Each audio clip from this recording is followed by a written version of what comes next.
Bismillahirrahmanirrahim. Elhamdülillahi Rabbil alemin.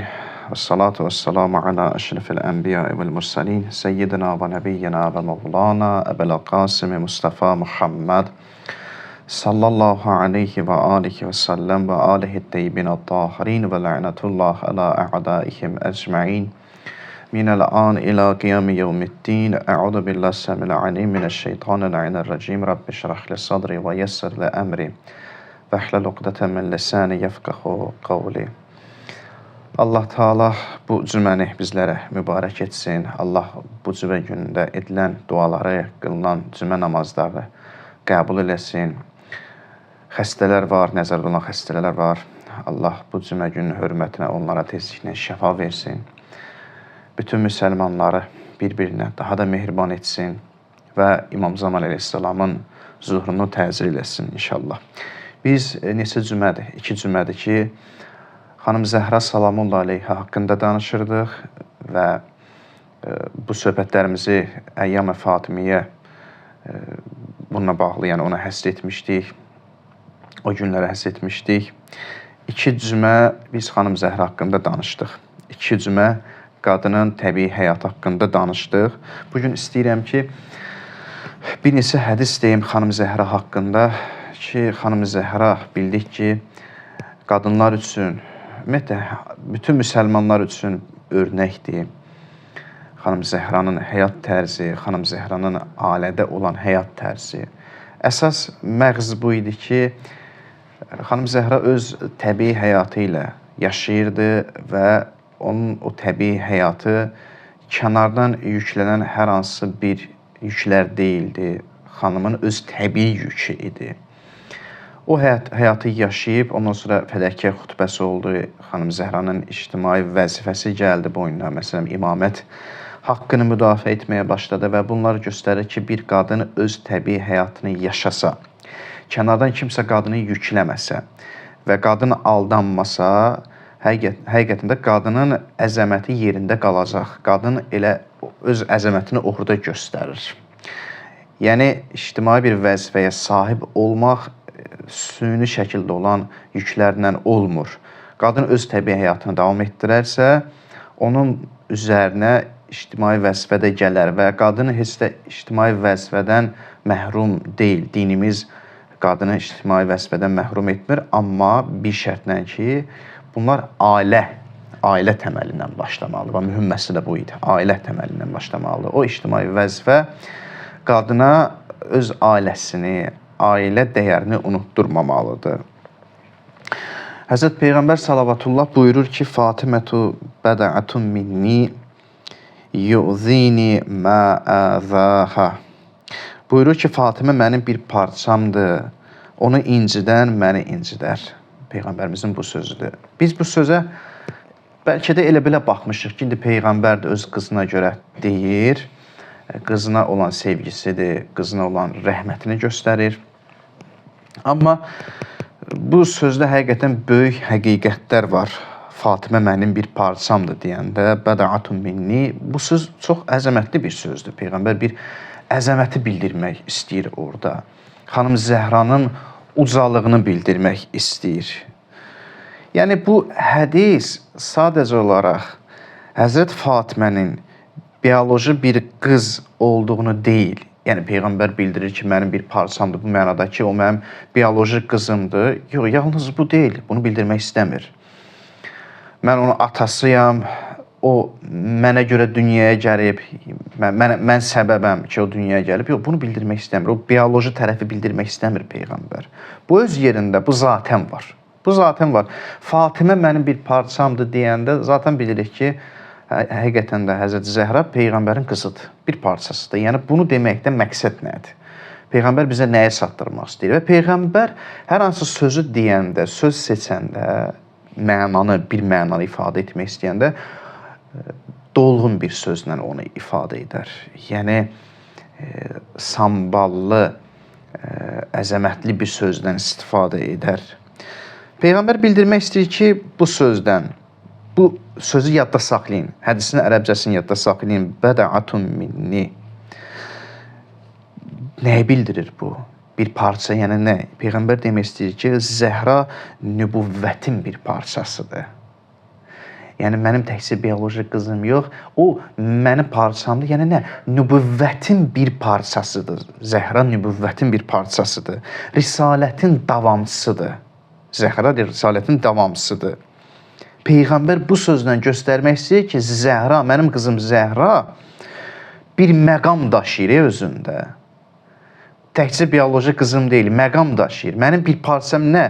Mən nədən ibarətəm? Peyğəmbər nədən ibarətdir? Peyğəmbərin nübüvvəti var, peyğəmbərliyi var ki, Allah onu özünə peyğəmbər seçib. Peyğəmbər nə gətirdi? Peyğəmbər risalət gətirdi. Peyğəmbərin risaləti var. O risalət ki, hidayət risaləsi idi. İnsanlara hidayət etdi, insanlara xoşbəxtlik gətirdi. Peyğəmbərin o risaləti var idi. Peyğəmbər bir məqama sahib idi, hə? Peyğəmbərlik, risalət və həmçinin də imamət məqamına sahib idi də Peyğəmbər. Onda Peyğəmbərdə rəhbərlik də var idi. Demək istəyir ki, Fatimə mənim bir parçamdır. Yəni məndə ki o nübüvvət var, Fatimə nübüvvətin də bir parçasıdır. Mənim nübüvvətimin bir parçasıdır. Risalətimin davamçısıdır. Bir məqam daşıyır özündə. Fatimə elə bilə bir qadın deyil. Fatimə, mən ki, məsələn, Peyğəmbər bu sözlə bunu çatdırmaq istəyir də, mən ki, dünyadan getdim, gedəcəm, bilin ki, o nübüvvətin bir parçası da Fatimə da. Yəni, Peyğəmbərə nə müraciət edirik, nə üçün müraciət edirik? Peyğəmbərdən nə soruşmaq istəyirik? Ya Rəsulallah, filan şey necə oldu, məsələn, Peyğəmbərin o nübüvvətinə, Peyğəmbərliyinə necə yanaşırıq? Bir əzəmətli bir varlıq kimi yanaşırıq. Peyğəmbər dünyadan getdikdən sonra o Fatimədə də var. Düzdür, Peyğəmbərə bərabər deyil, işim yoxdur. Peyğəmbər əşrəfun nasdır, insanların ən üstünüdür. Bununla işim yoxdur. Bu aydın məsələ. Amma bir insan Fatimə salamullah aleyhaya da müraciət edə bilər. Başa düşməlidir ki, onda olan həqiqətlər nübüvvətin bir parçasındandır. Və burada xanım Zəhranın məsumluğu da ortaya çıxır ki, həqiqətən o məsumdur. Çünki Peyğəmbərin nübüvvətinin bir parçasıdırsa, onun dediyi hər söz həmin o nübüvvətin bir parçasından qaynaqlanır. Yəni, onun sözü mənasız deyil, xanım Zəhranın sözü mənasız deyil. Xanım Zəhranın sözündə bir samballıq var, bir əzəmət var, bir həqiqət var. Təəssüf ki, bugün bəzi məktəblər görürsən ki, xanım Zəhranın o fədəkiyyə davasında, xanım Zəhranın o, məsələn, Peyğəmbərdən sonra imaməti müdafiə etməsində xanım Zəhranın bir emosional varlıq kimi, emosional bir qadın tərzi, qadın davranışını ortaya qoymaq istəyirlər ki, bir qadın da indi emosional olaraq davrandı, indi söz də dedi, qadın da Peyğəmbərdən sonra Peyğəmbəri itirdi, atasını itirib də, atasını itirəndə istər-istəməz depressiv bir vəziyyətə düşürsən, emosional davranırsan və bunlar səbəb olur ki, xanım Zəhra o cür iş gördü. Bəzilərinə düşmənçilik elədi, bəzilərinə məsələn sözün dedi. Yəni, amma məsələ o deyil. Məsələ bundan ibarət ki, xanım Zəhra, axı Peyğəmbər deyir, bədəətun minni. Mənim bir parçamdır xanım Zəhranın hər addımı, hər işi Allahın işi sayılır. Necə ki, Peyğəmbər gördüyü hər iş Allahın iradəsi sayılırdı. Allahın iradəsinə uyğun addım idi. Deməli, nübüvvətin bir parçası risalətin davamı kimi bir məqam daşıdığını göstərir. Və xanım Zəhra o qədər ki, demiş ki, qadın aramlıq mənbəyi olmalıdır ailəsində. O qədər aramlıq mənbəyi idi ki, Həzrət Əli əleyhissalamdan nəql olunur. Və bəzi yerlərdə deyirlər, Peyğəmbər də bu sözü deyib. Hər halda məsumlardan bu söz nəql olunub. Belə deyiblər ki, kuntu izən nəzərtu ilə Fatimə inkəşəftu anni əl-humum vəl-əhzan. Hədis belə deyir, biz deməli Fatiməyə baxanda, Fatiməyə nəzər edəndə ki, bizdə bir qəm, qüssə var idi, kədər var idi, deyir, Fatiməyə baxanda bizdən olan o qəm, qüssə, bizdə olan o hüznlər aradan gedərdi. Zəhra hüznü aradan aparardı. Xanım Zəhra hüznü aradan aparardı. Xanım Zəhraya baxıb aramlığımız yerinə gələrdi. Bu həm də nəyə aiddir? Mən istəmirəm çox belə dərin irfani tərəfdən danışım, istəmirəm zehnimizi çox qarışdıraq. Onsuz da kifayət qədər bəlkə də elə bu söhbətlərlə sizin vaxtınızı almışam. Amma icazənizlə bir kəlmə, bir sözü deyim. Çox çalışacağam ki, o dərin məsələ olmasın, yəni insanları çaşbaş edən məsələ olmasın. Allah Quranda nə deyir? Deyir, əla bi zikrillahi tətmainnul qulub. Bilin ki, qəlblər yalnız Allah zikr etməklə aramlıq tapar da. Allahı zikr etmək, indi biz bilirik ki, biz belə qəbul etmişik ki, Allahı zikr etmək təkcə dildə Allah, Allah, Subhanallah, nə bilim, bu deyil də. Yəni qəbul eləyək ki, bu deyil. Nə qədər Allah, Allah demişik, nə qədər Subhanallah demişik deyənlər var, görürsən ki, bir aramlıq gəlmir. Yəni Allahı zikr etməyin mənası o demək deyil, yəni təkcə mən Allah, Allah adını, ismini dilimdə zikr edim. Allah zikr etmək nədir? Həm də Allahı zikr etməyin mənası odur ki, və deyərdim ki, ən əsas mənalarından odur ki, inşallah qismət olar bu barədə geniş danışarıq. Ən əsas mənası odur ki, Allahı zikr etmək, yəni o kəslər ki, sənə, mənə Allahı xatırladır, ona baxanda Allahı xatırlayırıq.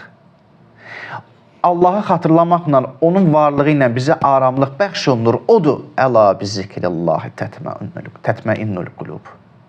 Qəlblər yalnız Allahı zikr etməklə aramlıq tapar. İnsan baxır, məsələn, məsuma baxardılar, məsumlara, imamlara baxardılar, onların vasitəsinə Allahı xatırlayardılar və qəlbləri aram olardı. Onlarla Allahı zikr edərdilər. Onların vasitəsilə Allahı zikr edərdilər. Deyirik, Fatiməyə baxardıq, bütün qəm, kədərimiz aradan gedərdi, hüzünlərimiz aradan gedərdi və aramlıq tapardıq. Yəni, xanım Zəhra özü də Allahı zikr etmək üçün bir həqiqətdir. Onun vasitəsilə insanın qəlbi aramlıq tapır. Onun vasitəsilə insan, xanım Zəhranın sevgisi qəlbimizə daxil olarsa, Allahın o aramlığı bizim qəlbimizə daxil olar. Nə gözəldir xanım Zəhranı xatırlayırsan, zikr eləyirsən. Onu zikr etməklə insanın qəlbində Allah aramlıq yaradır. Aramlıq, yaxşı mənada desək, aramlıq çökür insanın qəlbinə. Və bu hədis bunu göstərir ki, xanım Zəhranın ruhi nuraniyyəti, qəlb sakitliyi, ruhi bir nuraniyyəti və qəlb sakitliyini yayırdı. İnsana qəlb sakitliyini yayırdı. Və ilahi bir məhəbbət qaynağı olurdu. Ona baxırdılar, qəlbi sakit olurdu. Ona baxırdılar, ilahi bir məhəbbət oradan qaynaqlanırdı. İlahi bir məhəbbətin qaynağı idi. Onunla gedib ilahi bir məhəbbətə çatırdı. Bu xanım Zəhra haqqında olan hədislərdir ki, danışdıq. Elə istədim bugün bir neçə hədisi deyim xanım Zəhra haqqında.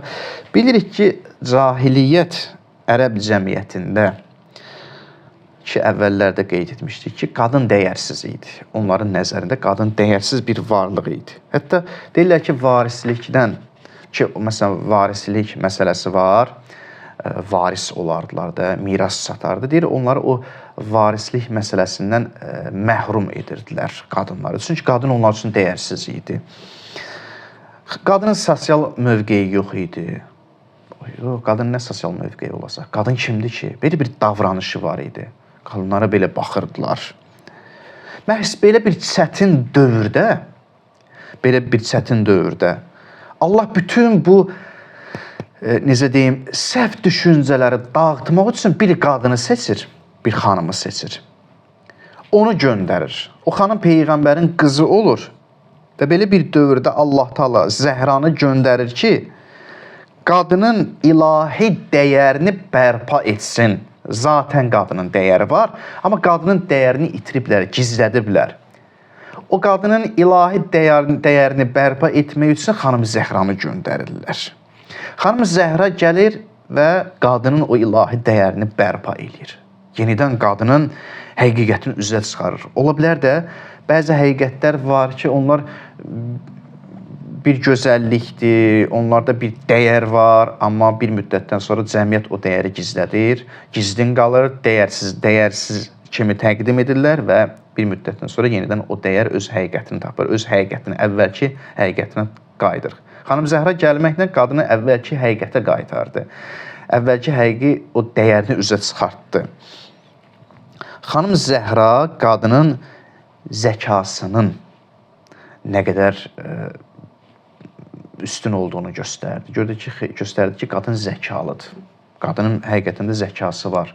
Ki, bəziləri düşünürlər ki, qadın zəkasızdır. Qadın nədir? Elm nədir? Yox, qadın elmdən ziddiyyətdir. Bir-birinə zidd bir şeydir. Xanım Zəhra göstərdi ki, özü ilə ki, mən qadınam, qadını simvolizə edirəm və xanım Zəhranın da zəkasını bilirik də, bunu hamı bilir ki, hansı zəkaya malikdir. Xanım Zəhra göstərdi ki, qadın üstün bir zəkaya malik ola bilər. Qadının iradəsini göstərdi. Göstərdi ki, qadınlar iradəniz zəif olmasın, hər şeyə təslim olmayın. Dünya malına özünüzü göstərmək, riyakarlığa görə, necə deyim, özünüzü itirməyin. Yəni, özünüzü dəyərsiz eləməyin. Qoymayın ki, kimsə sizi istismar etsin. Qoymayın ki, kimsə sizə qarşı, hətta ola bilər ki, məsələn, zehni bir istismar olsun. Qoymayın ki, sizi kimsə istismar etsin. Siz qadınlardan sizi istifadə etsin. Siz çox dəyərlisiniz. Çox dəyərlisiniz. Siz qoymamalısınız sizi kimsə istifadə eləsin. Öz mənafeyinə uyğun istifadə etsin. Qadının mənəvi gücünü göstərir ki, qadın yox. Kim dedi ki, qadın mənəvi gücdə zəifdir? Xeyr, belə bir şey yoxdur. Xanım Zəhra göstərir ki, qadının mənəvi gücü çoxdur. Seyyidətü nisa'il aləmin. Xanım Zəhra göstərir ki, qadın ki, hədislərdə də var, gələrdilər, Cəbrail əleyhissalam gələrdi, xanım Zəhranın gecə namaz qıldığını görərdi, seyr eləyərdi. Yəni, qadının hansı mənəvi gücə sahib olduğunu göstərir. Bu söz kifayətdir ki, xanım Zəhra içəri girəndə Peyğəmbər ayağa qalxardı. Bu söz kifayətdir ki, onun mənəvi gücünü göstərir də. Qadının cəmiyyətdə söz sahibi olduğunu göstərdi. Yəni, qadın da söz deyə bilər, qadın da söz sahibi ola bilər. Əlbəttə, buna diqqət etmək lazımdır ki, bugün qadının söz sahibi olmaq dedikdə, qadını kişidən üstün təqdim edib, kişini ikinci dərəcəli bir söz sahibi kimi etmək bu ailəni dağıdır da. Məsələn, ailədə istəyirlər ki, neynəsinlər, qadının hökmranlığını ortaya çıxartsınlar, bəzi məktəblər və bununla qadın hökmranlığı üzə çıxsa, kişi geridə qalacaq, burada artıq ailədə problem yaşanacaq, ailə deyilən bir şey unudulacaq. Yəni, söz sahibi olmaq bu mənada deyil, qadın öz ərinə qarşı pis rəftar etsin, elə onu sözü ilə vursun, onun sözü ilə sözünü kəssin. Yox, bu mənada yox. Ortaq bir nöqtə olmalıdır və o kişinin də bir avtoritetliyi var da, o da qorunub saxlanmalıdır. Qadın ona diqqət etməlidir və bunu qeyd edim ki, söz sahibi dedikdə, yəni məqsəd budur ki, qadın ictimaiyyətdə söz sahibi ola bilər. Bəli, qadın hər hansı elmdə məsələn söz sahibi ola bilər, hər hansı bir işdə, məsələn bir təklif, qadın bir təklif verə bilər və onun təklifin ağıllı olaraq biz qəbul edə bilərik. İndi bəzi hədislər var ki, qadını dinləməyin, nə bilim, qadının zəkası belədir. Onu biz vaxtı ilə danışmışıq, çoxdan danışmışıq ki, bu kimi hədislərin ya sənədi mötəbər deyil və yaxud da o kimi hədislərə baxanda başqa bir məna qəsd olunur və yaxud da başqa bir nəfər qadın qəsd olunur. Nəysə, indi onu danışmışıq, işim yoxdur. Bəhsimiz bu dərs deyil deyə o məsələyə daxil olmaq istəmirəm. Xanım Zəhra göstərdi ki, cəmiyyətdə söz sahibi ola bilər qadın, fədakiyyə xütbəsi ilə. Qadın ilahi bir qüdrətdir. Qadında Allahın bir qüdrəti var. Xanım Zəhra göstərdi ki, qadın həm zərifdir, həm mərifətli. Zərif bir varlıqdır, həm də mərifətli bir varlıqdır. Qadın da Allaha bir gözəl mərifət əldə edə bilər ki, xanım Zəhranın mərifətini bilirik. Xanım Zəhra göstərdi ki, qadın həm də ailədə dayaqdır.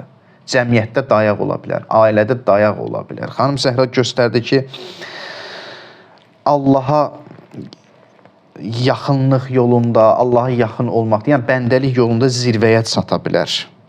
Zirvəyə qalxa bilər.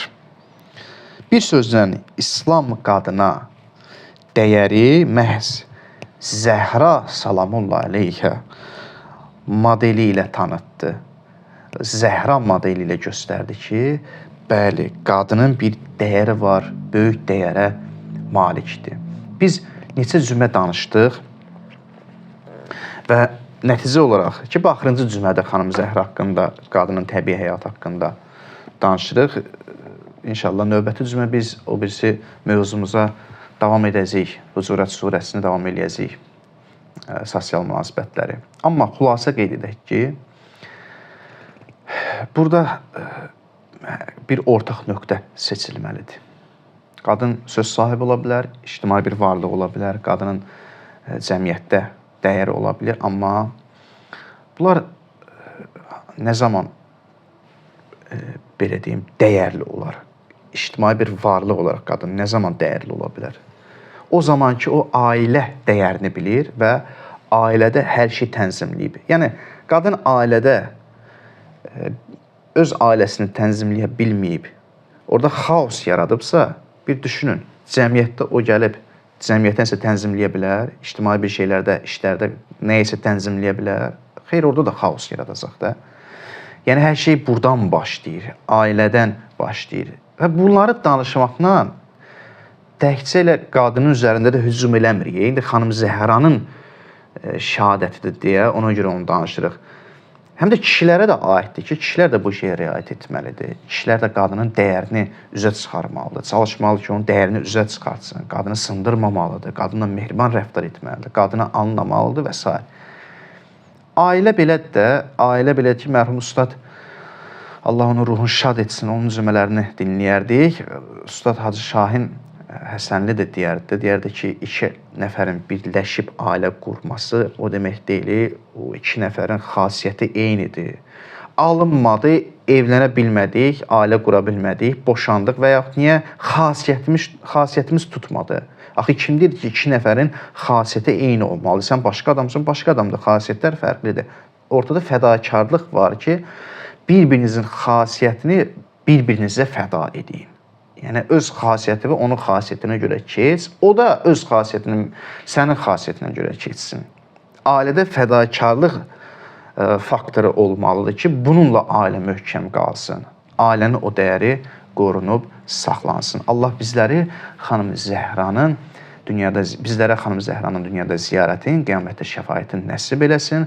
Allah nəsib eləsin ki, o xanımın məqamını, dəyərini dərk eləyək. Allahumma inna nəs'aluka və nəd'uk bismikəl azim əl-azam əl-azzən əl-cəlil əkram və bi Fatimətə ya Allah, ya Allah, ya Allah, ya Allah, ya Allah, ya Allah, ya Allah, ya Allah, ya Allah, ya Allah, ya Allah, ilahi əllərimizi naümid qaytarma. Amin deyən dillərimizi lalı öldürmə. Bağışlamamış bizləri qəbr evinə göndərmə. Qəbrimizin ilk gecəsində Mövla Əmir əl-Möminini başımızın üzərində hazır elə. İlahi çətinlikdə olanların çətinliklərini həll elə. Xəstə olanların, nəzərdə olan xəstələrə tezliklə şəfa ver. Dünyada xanım Zəhranın ziyarətin, qiyamətdə şəfaətin bizlərə nəsib elə. İlahi bizləri Peyğəmbər və əhl-i beytindən ayrı salma. İlahi bu cümədə edilən duaları, qılınan cümə namazları bütün müsəlmanlardan qəbul elə. İlahi şəhidlərimizi Kərbəla şəhidləri ilə məşhur elə. İlahi qazilərimizə tezliklə şəfa ver. Onların valideynlərinə səbir əta elə. İlahi, İmam Zaman əleyhissalamın zuhrunu tez elə. Ağanın qəlbin bizdən razı və xoşnud elə. Bihaqqı Muhammedin və alih və bihaqqı surətil mübarəkətil fatihəti məəs-salavat. Allahümme salli ala Muhammedin və ali Muhammed və accil fərəcuhum.